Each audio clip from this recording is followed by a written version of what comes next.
یاجوج ماجوج حضرت نوح کے بیٹے یافس کی اولاد سے ہیں۔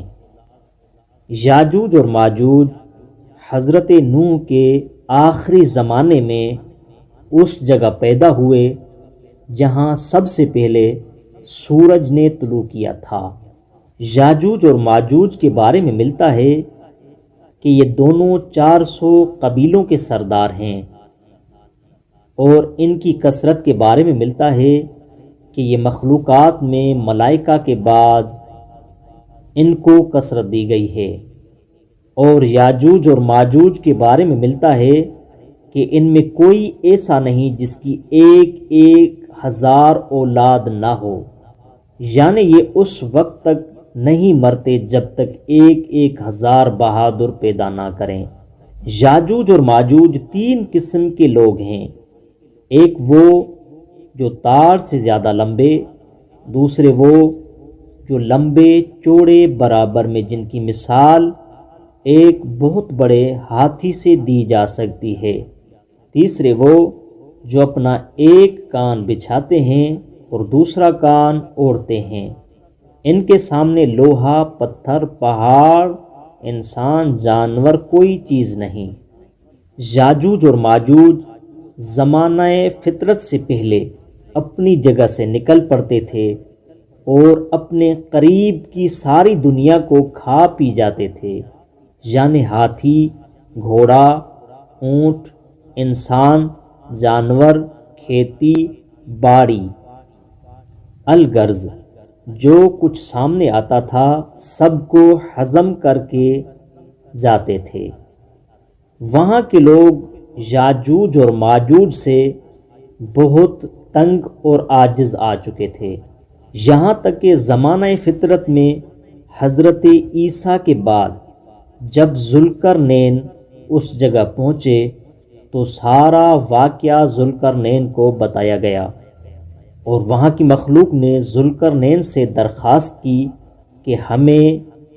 یاجوج اور ماجوج سے جان چھڑائیں۔ یاجوج ماجوج اور ذوالقرنین کے اس واقعے کو اللہ رب العزت نے قرآن کریم کی سورہ کہف میں ذکر کیا ہے۔ تو جب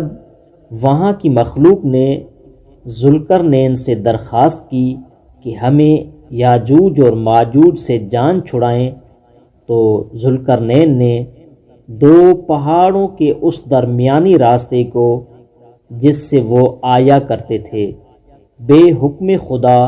لوہے کی دیوار سے جو 200 گز اونچی اور 50 یا 60 گز چوڑی تھی بند کر دیا۔ اس دیوار کو دیوار سد سکندری کہتے ہیں، کیونکہ ذوالقرنین کا اصل نام سکندر اعظم تھا۔ سد سکندری کے لگ جانے کے بعد یاجوج اور ماجوج کی خوراک سانپ قرار دی گئی جو آسمان سے برستی ہے۔ ملتا ہے کہ یاجوج اور ماجوج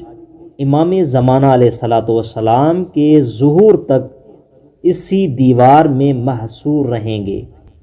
یاجوج اور ماجوج کا اصول اور طریقہ یہ ہوتا ہے کہ رات کے وقت اپنی زبان سے سد سکندری کو چاٹ کر کاٹتے ہیں، جب صبح ہوتی ہے اور دھوپ لگتی ہے تو یاجوج اور ماجوج ہٹ جاتے ہیں،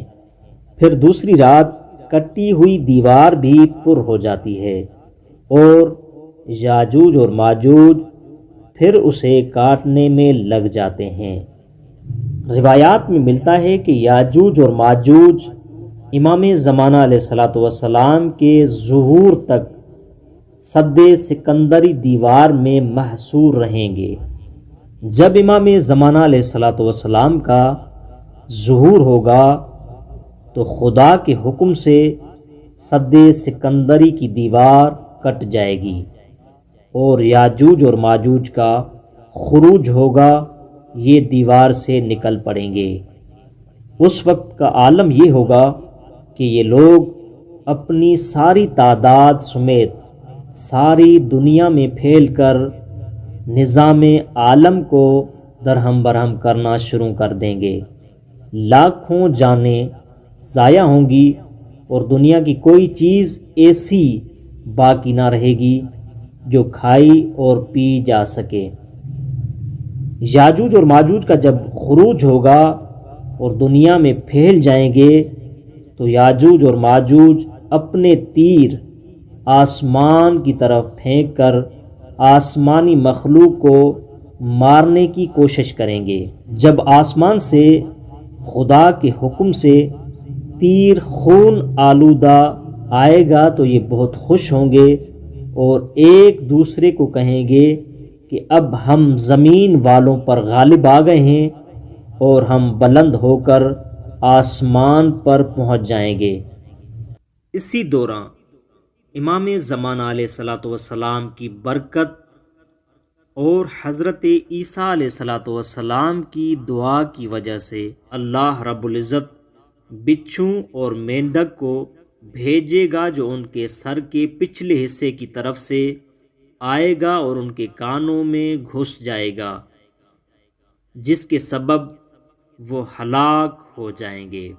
اور زمین ان کی گندگی سے پاک اور صاف ہو جائے گی۔